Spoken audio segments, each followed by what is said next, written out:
Hello, brothers. My name is Derek Marchman, and we're here today to give you the MBK program, My Brother's Keeper. It is Kappa Sigma's social responsibility program. What we want to do is provide you a nutshell, an overview, statistics that allow you to understand the severity of the problem and why we need to address this. I'm going to give you some of my knowledge that I've had with 30 years of experience of working with college students and law enforcement in all three areas that we'll speak on today. The biggest thing that we want to achieve is to provide you with a basis of knowledge that will allow you to take action. That is, brothers in action. The other thing we want to be able to do is simply learn to live the Star and Crescent. Those things that we were taught when we were pledges and even as undergraduates and that you will take on into your life. I mean, think about it. If we just led the Star and Crescent, we wouldn't even need a code of conduct. He must be a gentleman. Imagine if we just had that, we would not have dating violence issues. And yes, college is supposed to be fun. I want you to have fun. We want to have fun with each other as fraternity brothers. But when it comes to the issues of substance abuse, what we want to do is basically keep in mind, yes, we are men of zeal, but we will be humble. We want to use our intelligence to know when is enough or to step in for a brother who needs some help. The other thing we keep in mind with the Star and Crescent is, yes, it is one who tempers actions with wisdom. That is the reason we want to provide you this information. What we hope to do is provide you the basis, something that will allow you to say, I now have some information, but I would like to have more information. And even more programming will be offered to you from the fraternity. Keep in mind, this is not a code of conduct session. This is how to help you. This is how to help your brother. This is how to prevent deviant behavior from continuing in our great order. So we will not talk about code of conduct. This is a proactive program for you.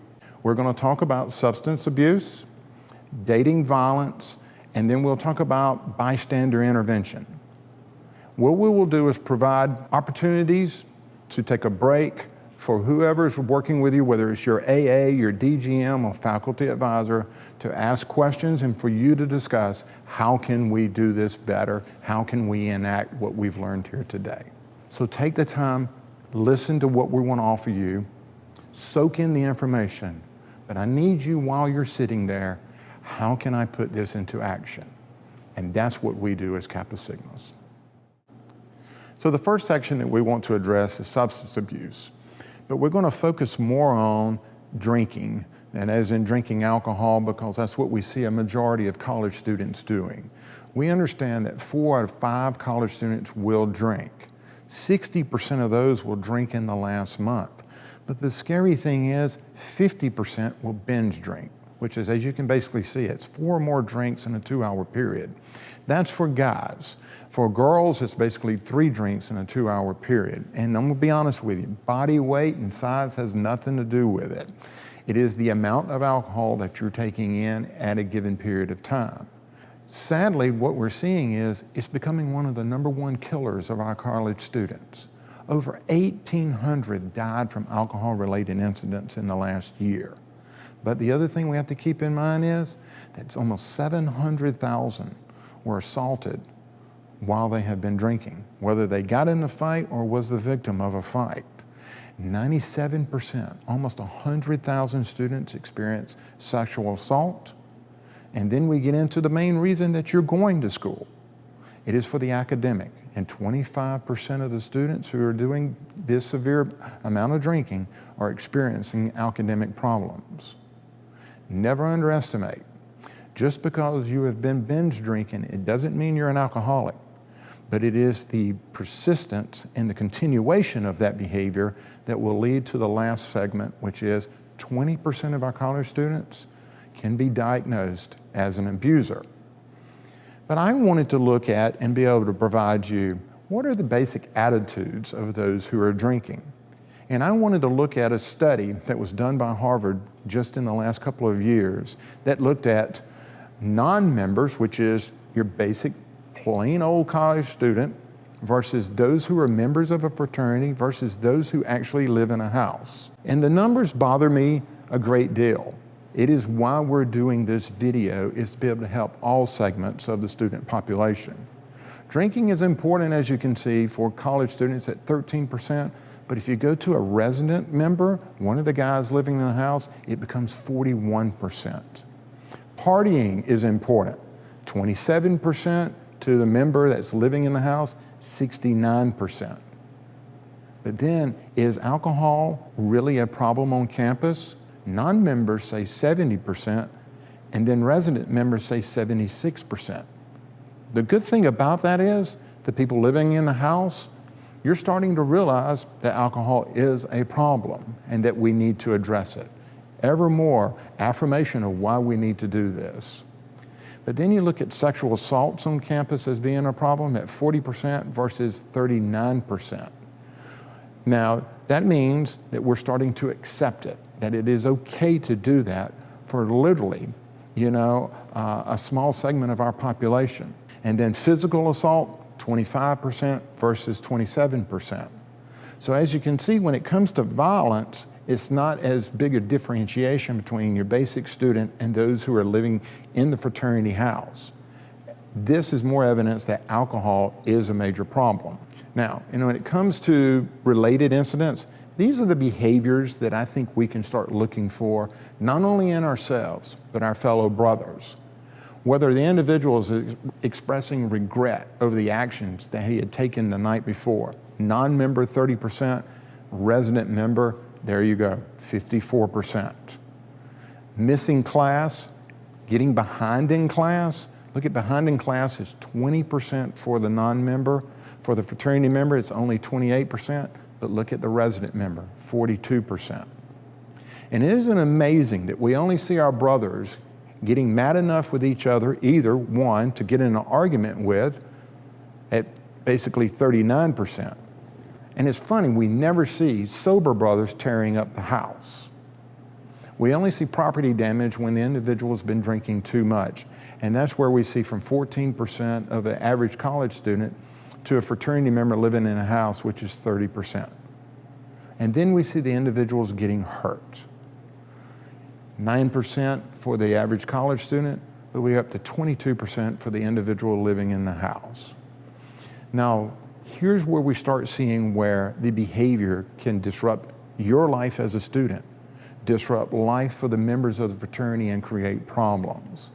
You see that individuals who are not in fraternities, 6%, have an issue with police. And then you have 10% who are members, and it drops down to 7% for those who live in the house, which tells me it is our brothers who are drinking at the house, leaving the house, and then getting in trouble with the police. But then you have 5+ alcohol-related problems in the past year, and we have 45% of our brothers who live in the house, 31% of our brothers in general, have 5+ alcohol-related problems a year. Brothers, that is when we have a problem. This is when brothers need to step up for our other brothers and be their brother's keeper. And the scariest thing is driving drunk. That is where you see the individuals who are brothers leaving the house or maybe leaving a bar at 21% versus those who live in the house at 20%. No differentiation there, which means our brothers are driving 21% of the time. In the last 30 days, they drove drunk. This is a behavior that we have to address. And this is where my brother's keeper is basically saying, no, brother, you've had too much to drink. I will drive for you. Or we make sure we have designated drivers, or better yet, let's just use cabs and Ubers for most of our college towns. Now, an issue that brings a great deal of concern outside of the 5+ related incidents in the last year are our brothers who are binge drinking. Remember, binge drinking is 4 or more drinks in a 2-hour setting. In the past 30 days for non-members, your average college student, it's only 39%. And we dropped down to only 13%, which means you're looking at only 13% of our brothers who did not binge drink in the last 30 days. Binging 1 to 2 times within the past 2 weeks, we have 29% of our resident members, but 35% of our average member. and then binge drinking 3 or more times in the last 2 weeks, which means you're going out at least 2 times a week and you're drinking beyond the point that is going to create a problem for you, we see that our members are doing it at 36%, and for our house members, those living in the house, at 57%. What we understand is, even for the ones who don't live in the house, they're bored, they're looking for somebody to party with, they're looking for somebody to drink with. What's the best place to go? Fraternity house. You're literally taking it to the brothers who are living in the house, which means they never get a break from it. We have to be able to put in constraints, not only with the fraternity, but for those who are living in the house. And then breaking the law is those brothers who are using fake IDs, underage drinking, which is code of conduct violation, I'm afraid. We see that the non-members, basic college student, is 19%, but our underage drinkers are using fake IDs, 34% versus 44% for those living in the house, which means we're seeing probably an undue amount of pressure for those younger brothers, which are either freshmen, sophomore, and early juniors, who are living in the house feeling like they need to go out and drink and even break the law to do so. We want you to have fun. It is okay to drink if you're of legal age, but the biggest thing is we have to protect each other. Alcohol is a common, basic, constant ingredient to most of the deviant behavior. I don't want alcohol to be a problem for you now and a problem for you after you graduate. I don't want alcohol to be the basis of the problem for your chapter and then for the fraternity as a whole. We don't want it to be the excuse you use as to why you committed such acts, or more important, it is the true explanation, because now you have a problem. We'll talk more about bystander intervention, but alcohol is a key ingredient, and it is one that we have to temper.